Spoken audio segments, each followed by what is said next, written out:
Hola a todos, bienvenidos a esta inmersión profunda en un tema que nos tiene a todos en vilo, la guerra en Ucrania. Has compartido con nosotros un artículo de Jorge Galindo, publicado en la revista Geodese, y bueno, me parece fascinante cómo analiza la influencia de Estados Unidos en este conflicto. Sí, lo interesante de este análisis es que va más allá de la narrativa simplista del bien contra el mal. Ajá. Galindo argumenta que las decisiones de líderes como Trump y Biden, en muchos casos basadas en intereses personales, han desviado a Estados Unidos de sus políticas de Estado tradicionales, y esto ha tenido consecuencias directas en la guerra de Ucrania. Interesante, me interesa eso que dices de políticas de Estado.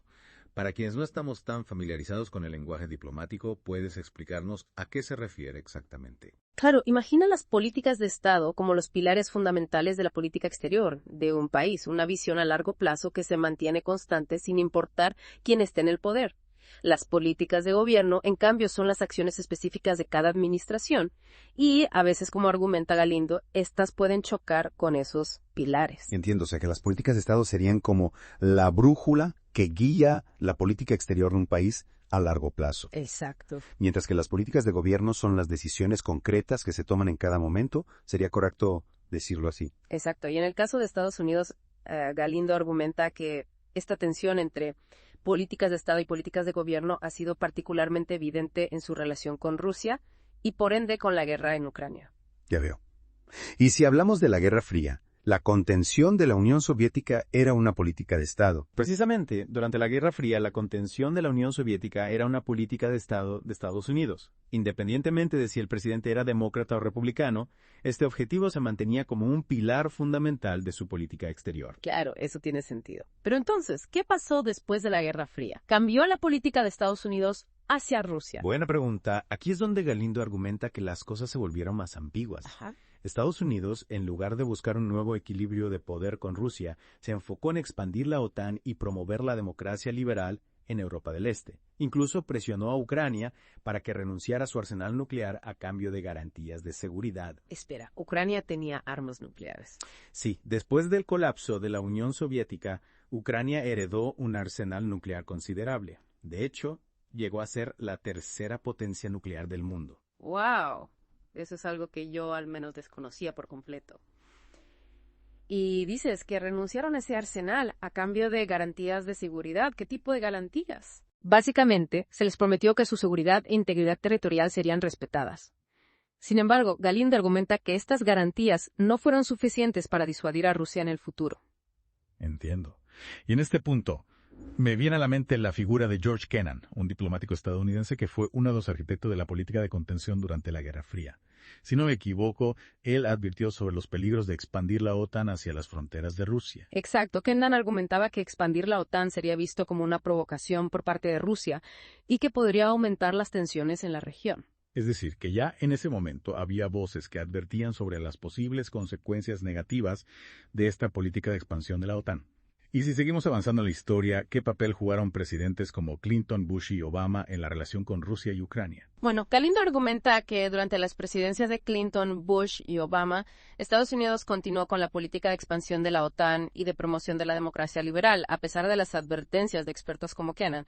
Incluso figuras como Robert Gates, quien fue secretario de Defensa tanto para Bush como para Obama, reconocieron posteriormente que Estados Unidos había actuado con arrogancia al ignorar los intereses de Rusia. O sea que se podría decir que la expansión de la OTAN, a pesar de las advertencias, se convirtió en una especie de política de gobierno que se mantuvo a lo largo de varias administraciones. Sí. ¿Sería correcto decirlo así? Sí, y Galindo argumenta que esta política, aunque bien intencionada, contribuyó a crear un clima de desconfianza y tensión entre Rusia y Occidente que finalmente desembocó en la crisis actual en Ucrania. Ya veo. Y ahora, entrando ya en la coyuntura más reciente, ¿cómo encajan las figuras de Trump, Biden y Zelensky en este complejo escenario? Aquí es donde la historia se vuelve aún más interesante porque Galindo argumenta que las acciones y los intereses personales de estos tres líderes jugaron un papel crucial en la escalada del conflicto. Espera. ¿Me estás diciendo que la política internacional a veces se parece más a una telenovela que a un juego de ajedrez? Bueno, en este caso,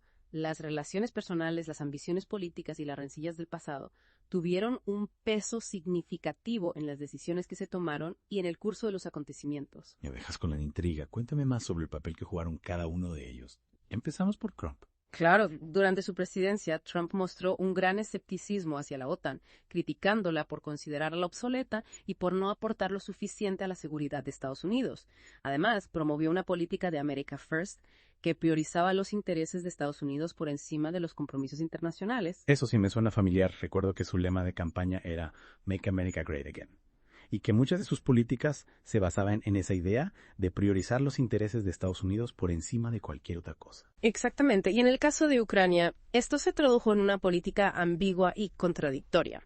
Por un lado, Trump aprobó la venta de armas letales a Ucrania, lo que se interpretó como un gesto de apoyo a su soberanía. Por otro lado, presionó al presidente Zelensky para que investigara a su rival político, Joe Biden, y a su hijo, Hunter Biden, que tenía negocios en Ucrania. Espera, ¿estás diciendo que Trump utilizó la ayuda militar a Ucrania como moneda de cambio para obtener información comprometedora sobre sus rivales políticos? Eso es lo que se investigó en el primer juicio político a Trump.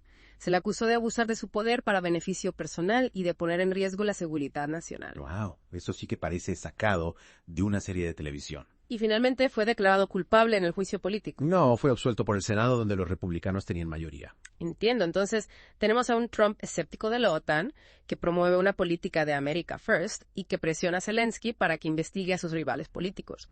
Y luego llega Biden a la presidencia. ¿Qué impacto tuvo su llegada al poder en la relación con Rusia y Ucrania? Bueno, Biden llegó con la promesa de restaurar el liderazgo de Estados Unidos en el mundo y de fortalecer las alianzas tradicionales, incluyendo la OTAN. Además, mostró un apoyo mucho más firme a Ucrania que su predecesor. Eso sí tiene sentido, teniendo en cuenta que Trump había sido acusado de anteponer sus intereses personales a la seguridad de Ucrania. Exacto. Sin embargo, Galindo argumenta que Biden también cometió errores que contribuyeron a la escalada del conflicto. Por ejemplo, señala que la caótica retirada de Afganistán en 2021 proyectó una imagen de debilidad que pudo haber envalentonado a Putin. Sí, recuerdo que la retirada de Afganistán fue muy criticada, incluso por algunos aliados de Estados Unidos. Se percibió como una falta de planificación y de liderazgo. Exactamente. Y según Galindo, esa percepción de debilidad, sumada a la falta de una estrategia clara para disuadir a Rusia, pudo haber contribuido a la decisión de Putin de invadir Ucrania. Es decir, que Putin pudo haber interpretado la retirada de Afganistán como una señal de que Estados Unidos no estaba dispuesto a intervenir militarmente para defender a sus aliados. Exactamente. Y esto, a su vez, pudo haberlo envalentonado a la hora de tomar la decisión de invadir Ucrania. Es un análisis realmente interesante, que nos permite ver la complejidad de la situación y cómo las decisiones de los líderes, a veces, pueden tener consecuencias inesperadas. Precisamente, lo que Galindo nos invita a reflexionar es sobre la necesidad de que los líderes actúen con una visión estratégica a largo plazo, pensando en los intereses del país y no solo en sus propios intereses personales o en los cálculos políticos del momento. Totalmente de acuerdo, y creo que el análisis de Galindo nos ayuda a hacer precisamente eso, a ir más allá de las explicaciones simplistas y a comprender las complejas dinámicas que han llevado la situación actual en Ucrania. Precisamente, y para quienes quieran profundizar en este análisis, les recomiendo leer el artículo completo de Jorge Galindo en la revista GeoDC. Excelente recomendación. ¿Y podrías contarnos un poco más sobre esta revista? ¿Qué tipo de contenido publican? Claro, GeoDC es una revista digital especializada en temas de geopolítica, defensa y seguridad. Publican análisis en profundidad, entrevistas con expertos y artículos de opinión sobre los temas más relevantes de la actualidad internacional. Suena como una fuente de información muy valiosa para quienes queremos comprender mejor los desafíos del mundo actual. ¿Y dónde podemos encontrarla? Pueden acceder a su página web, geos.com, donde pueden suscribirse de forma gratuita para recibir sus boletines y acceder a sus contenidos. Perfecto, anotado queda. Y ahora, volviendo al tema de Ucrania, me gustaría preguntarte. Decías que la decisión de expandir la OTAN, a pesar de las advertencias de expertos como Kennan, fue un claro ejemplo de cómo las políticas de gobierno a veces chocan con las políticas de Estado. ¿Podrías explicar un poco más esa idea? ¿Por qué Galindo considera que la expansión de la OTAN fue un error desde la perspectiva de las políticas de Estado? Claro que sí. Lo que Galindo plantea es que la expansión de la OTAN, si bien respondía a la visión de un mundo unipolar liderado por Estados Unidos, que era la política de gobierno de la época, no se alineaba con la necesidad de mantener un equilibrio de poder en Europa, que sería una política de Estado más prudente. Es decir, que en lugar de buscar una integración de Rusia en el nuevo orden europeo tras la Guerra Fría, se optó por una expansión que la excluía y la percibía como una amenaza. Exacto. Y esto, a la larga, contribuyó a generar resentimiento en Rusia y a crear las condiciones para la crisis actual. Lo que Galindo argumenta es que desde la perspectiva de las políticas de Estado hubiese sido más inteligente buscar una relación más cooperativa con Rusia, integrándola en los mecanismos de seguridad europeos.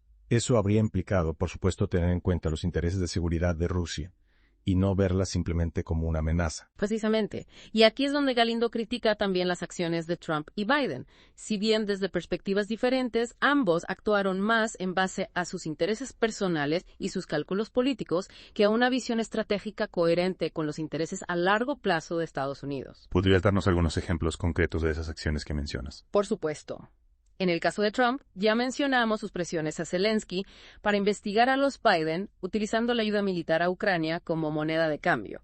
Esto claramente anteponía los intereses electorales de Trump a la seguridad de Ucrania y a los intereses estratégicos de Estados Unidos en la región. Sí, esa fue una de las controversias más sonadas de su presidencia, que incluso llegó a un juicio político en su contra. Exacto. Y en el caso de Biden, Galindo critica la forma en que gestionó la retirada de Afganistán, argumentando que proyectó una imagen de debilidad e incompetencia que malentonó a Putin. Claro, la caótica retirada de Afganistán fue un duro golpe a la imagen de Estados Unidos en el mundo. Exacto. Y Galindo sostiene que esto, sumado a la falta de una estrategia clara para disuadir a Rusia, pudo haber dado a Putin la impresión de que era el momento oportuno para actuar en Ucrania. Es decir, que Putin pudo haber interpretado la retirada de Afganistán como una señal de que Estados Unidos no estaba dispuesto a intervenir militarmente para defender a sus aliados. Exactamente. Y esto, a su vez, pudo haberlo envalentonado a la hora de tomar la decisión de invadir Ucrania. Es un análisis realmente interesante que nos permite ver la complejidad de la situación y cómo las decisiones de los líderes a veces pueden tener consecuencias inesperadas. Precisamente. Lo que Galindo nos invita a reflexionar es sobre la necesidad de que los líderes actúen con una visión estratégica a largo plazo, pensando en los intereses del país y no solo en sus propios intereses personales o en los cálculos políticos del momento. En ese sentido, ¿qué medidas concretas crees que podrían tomarse para evitar que se repitan este tipo de errores en el futuro? ¿Cómo se puede asegurar que las políticas de Estado prevalezcan sobre las políticas de gobierno? Esa es una pregunta compleja, pero creo que hay algunas medidas que podrían ayudar. En primer lugar, es fundamental fortalecer las instituciones que garantizan el control y el equilibrio de poderes. Un sistema político con pesos y contrapesos sólidos puede evitar que un solo líder, ya sea el presidente o cualquier otro, tome decisiones unilaterales que afecten la seguridad nacional. Es decir, que se necesita un sistema que limite el poder del Ejecutivo y que obligue a los líderes a rendir cuentas por sus acciones. Exactamente. Y en segundo lugar, creo que es crucial fomentar una cultura de debate y deliberación en política exterior. Es importante que las decisiones importantes se tomen con base en un análisis riguroso y objetivo de los riesgos y beneficios, y no en base a impulsos o a intereses personales. Eso implica, por supuesto, que los líderes estén dispuestos a escuchar a los expertos y a considerar diferentes puntos de vista antes de tomar una decisión. Exacto, y también implica que haya un espacio para el disenso y la crítica, tanto dentro del gobierno como en la sociedad en general. Un debate abierto y honesto puede ayudar a identificar los errores y encontrar soluciones más efectivas. Es decir, que se necesita una sociedad informada y crítica, que pueda cuestionar las decisiones de sus líderes y que exija que actúen con responsabilidad. Precisamente. Y en este sentido, creo que el trabajo de periodistas y analistas como Jorge Galindo es fundamental. Al ofrecer análisis independientes y rigurosos, nos ayudan a comprender mejor la complejidad de los problemas y a tomar decisiones más informadas. Totalmente de acuerdo.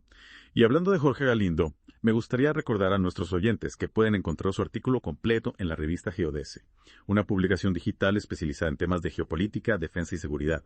Pueden suscribirse de forma gratuita en geodese.com para acceder a todos los contenidos. Es una excelente fuente de información para quienes quieran profundizar en estos temas y comprender mejor los desafíos que enfrenta el mundo actual. Y ahora, volviendo al tema de la guerra en Ucrania. Después de analizar las causas y el contexto de la guerra en Ucrania y cómo las políticas de Estado y de gobierno han influido en el conflicto, me gustaría preguntarte, mirando hacia el futuro, ¿qué escenarios ves como más probables en ese conflicto? Bueno, es difícil predecir el futuro con certeza, sobre todo en un contexto tan volátil como el actual. Sin embargo, podemos analizar algunas tendencias y posibilidades. Sí. Un escenario posible es que la guerra se prolongue durante meses, incluso años, convirtiéndose en un conflicto de desgaste que agote a ambos bandos.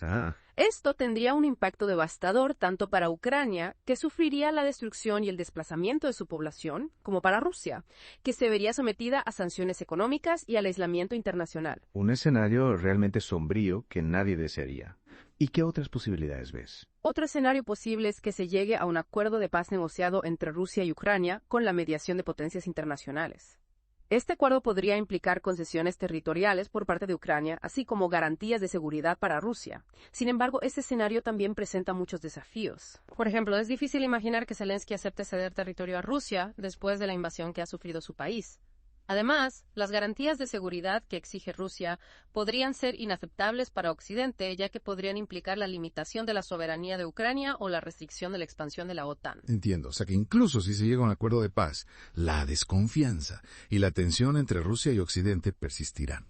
Es muy probable, y esto nos lleva a un tercer escenario posible, que es la escalada del conflicto, con la implicación directa de la OTAN o de otras potencias internacionales. Este escenario sería el más peligroso de todos, ya que podría llevar a una confrontación militar a gran escala con consecuencias impredecibles para la seguridad global. Un escenario que sin duda debemos tratar de evitar a toda costa. Y en este sentido, ¿qué papel crees que puede jugar la comunidad internacional para contribuir a una solución pacífica del conflicto? La comunidad internacional tiene un papel fundamental que desempeñar.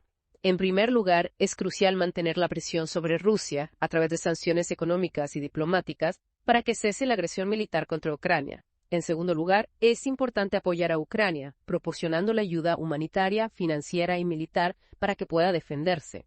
Y en tercer lugar, es esencial promover el diálogo y la diplomacia para buscar una solución negociada al conflicto. Un esfuerzo multilateral que requiere la colaboración de todas las partes implicadas. Exactamente. Y en este sentido, creo que es importante destacar la necesidad de una visión a largo plazo que vaya más allá de la coyuntura actual.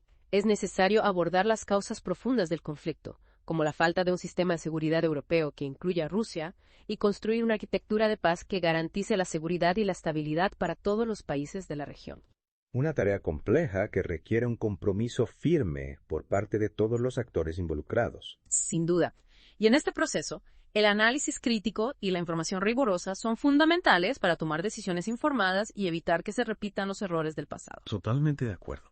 Y hablando de análisis riguroso, me gustaría volver a recomendar a nuestros oyentes el artículo de Jorge Galindo en la revista Geodese, que nos ha servido de base para esta inversión profunda en el conflicto de Ucrania. Es un análisis muy completo que nos ayuda a comprender la complejidad de este conflicto y las diferentes perspectivas que existen sobre el mismo. Sí, y además nos recuerda la importancia de las políticas de Estado, de la visión a largo plazo, frente a las políticas de gobierno, que a veces pueden estar sujetas a intereses personales o a cálculos políticos a corto plazo. Exactamente.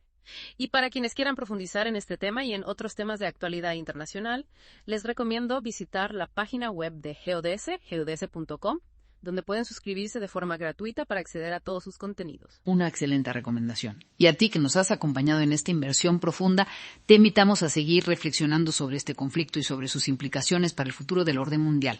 ¿Crees que la guerra en Ucrania marcará un punto de inflexión en las relaciones internacionales? ¿Qué lecciones podemos aprender de esta crisis?